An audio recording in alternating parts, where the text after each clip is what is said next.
despite what you might be thinking, these two circles are not equal. I repeat, these two circles are not equal. One is in fact larger than the other. What I need you to do is determine which one that is. So, please raise your hand if you believe the blue circle is larger than the red. All right. Please raise your hand if you believe the red circle is larger than the blue. All right, very good. Now, before I said anything about these two circles, what was your first instinct? Equal, right? Because they look equal. And the reason why they look equal is because, in fact, they are equal. These two circles are identical. Yet I got just about every one of you to raise your hand and say that they're not. So what do we learn? That you can be manipulated like that to believe in something that goes against your natural instinct. Just imagine as a child you're taught that the blue circle is larger than the red. If you say it enough times, you convince yourself that's the truth. If you're told the lie enough times, it becomes part of your reality.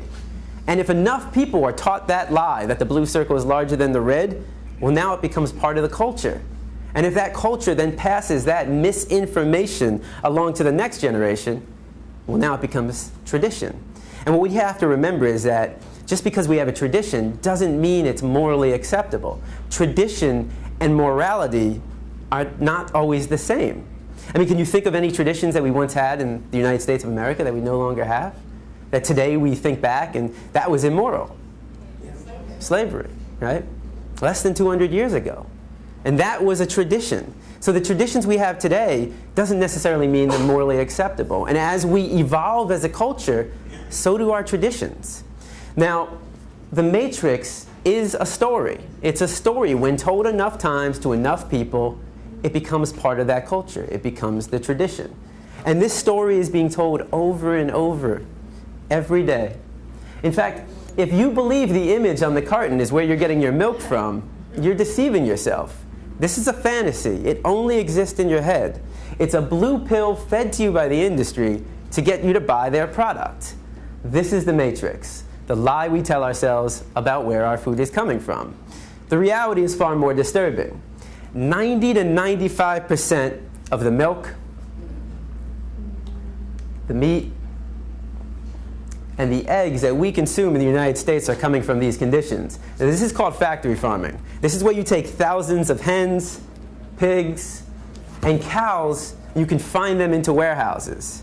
In fact, every year in the United States, 10 billion, right? 10 billion cows, pigs, and chickens are being slaughtered for food. So what that works out to be is that every second in the United States, 300 animals are killed, just like that. So 300, 600, 900, 1,200. By the time I'm done talking today, there'll be over 1 million animals that have been slaughtered. And most of us don't even blink an eye. I mean, how is it possible that in the United States of America we can slaughter 300 animals every second and not question that? Because of the story we've been told. The story justifies the action. If you say it enough times, you actually convince yourself that's the truth. How many of you were taught as a child you need to eat meat to get protein? I mean, I know I was. How many of you were taught you need to drink cow's milk to get strong bones? Not dog milk, not chimpanzee milk, not elephant milk, not rhino milk, not hippo milk, not tiger milk, not lion milk, not giraffe milk, not elephant milk. Did I say that already? I think you get the point. Not even our own mother's milk, but we need to drink cow's milk to get strong bones. The absurdity of drinking the milk from any other species and any other being besides our own mother, when it's said enough times, loses its absurdness. So all we're going to do today is find out if the Matrix is telling the truth. Now, the first thing we've been taught is that our diet is natural. You know, we eat meat, dairy, and eggs, so therefore it must be natural. So let's find out. Now, you have two images on the wall. All right, again, remember the Rorschach test. You have two images on the wall. I want you to tell me all the thoughts that come to mind when you see the image on the left. And don't be afraid to scream out. Nobody's going to get sent to the principal. What do you see? Fresh, yum, sweet, right? If I came into the room with a basket of strawberries that looked just like that, organic, and I put him on the chair right here, now what would be your thoughts? Okay, same thoughts. What would you think if one of us got up and started chewing on the strawberries? Maybe we'd want to join in. If I come into the room with a basket of strawberries, how many of your mouth starts to salivate? Your mouth starts to water? If I take a strawberry and I put it under your nose, what do you smell? If I take a knife and I slice that strawberry in half and put that under your nose, now what do you smell? Notice how all the sensations remain the same. You see a strawberry and it looks like a strawberry. You smell a strawberry and it smells like a strawberry. And you take a bite out of a strawberry and surprise, surprise, it tastes like a strawberry. Banana? Exactly, it's a strawberry. But what thoughts come to mind when you see the image on the right? Cute. It's kind of a rigged audience. You're in a vegan restaurant. But you know, when I go to a classroom, you know, half the response, you'll get half the kids who say, "Oh, cute.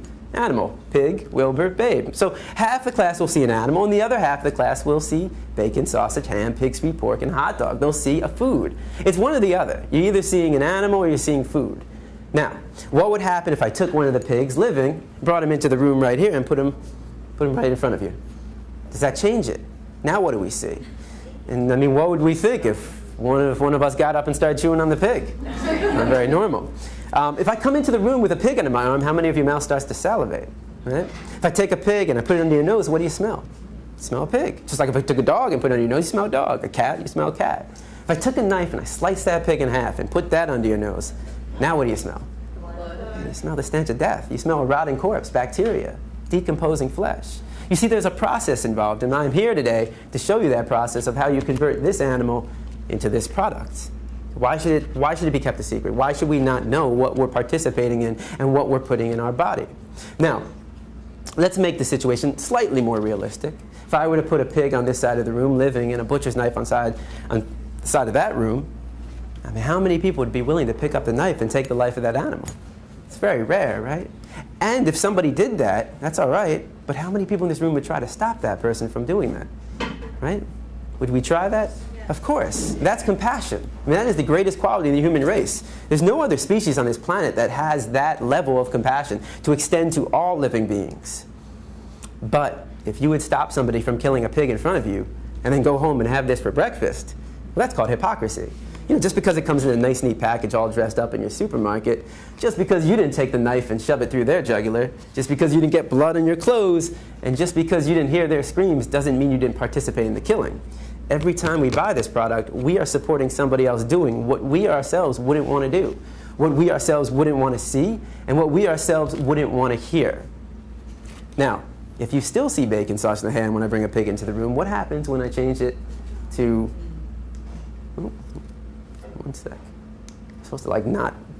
There we go. All right. Ah, right. It's the common response. Now, I've never heard anybody say yum. Nobody ever sees dog feet, hot dog. So why not? Why don't we see a food? Well, we've been accustomed to view this animal as our pet. I mean, how many of you have a dog or a cat, right? How many of you have a pig? Not so much. All right, so, but there are other cultures. There are other cultures. Again, the cultural story for us is, this is your pet. In another culture, certain parts of the world, they eat cats and dogs. That's their culture. That's their story they've been told. And how do we feel about that? A lot of people think it's disgusting, right? I imagine every one of you probably thinks it's disgusting to eat a dog. Why would it be disgusting to eat this animal and not disgusting to eat this animal? Why would it be wrong to eat this animal and right to eat this animal? And most importantly, why would it be wrong to kill this animal and right to kill this animal? Culture. It's culture. It's the story. It's the matrix that we've been told. One culture sees this as a pet, this is a food. Another culture might see this as a pet, and this as a food. Another culture might see them both as food. Certain parts of India, the cow is sacred. They would never think about eating a cow in certain parts of India. Is that wrong? Is that unnatural? That's just the story they've been told. But culture is just a story. That's all it is. It's just make-believe. What I'm concerned with is what is natural to the human species. Because every culture has a different story. But you take somebody from Asia, Africa, South America, North America, Europe, and we're all the same species. We're all human beings. So let's take a 3-year-old from any country in the world, and you put that 3-year-old in a room, and you line up 5 animals in front of that 3-year-old. A pig, a dog, a cow, a cat, and a chicken. Do you think the 3-year-old is going to know which one to eat and which one to pet? What's the 3-year-old most likely going to do, or try to do? Play with them all. It's going to try to play with them all. The 3-year-old has to be taught, no, no, no, no. Don't play with him. Eat him. Play with him. Pet him. That's what we were taught. we didn't choose our diet. Our diet is a learned behavior. We were raised to perceive this animal as your pet and this animal as your food. But that's not the natural perception. The natural perception is that they're all of our companions. So our parents chose our diet based upon the cultural story. And if you have children, you base their diet on the cultural story being told, which is the same story.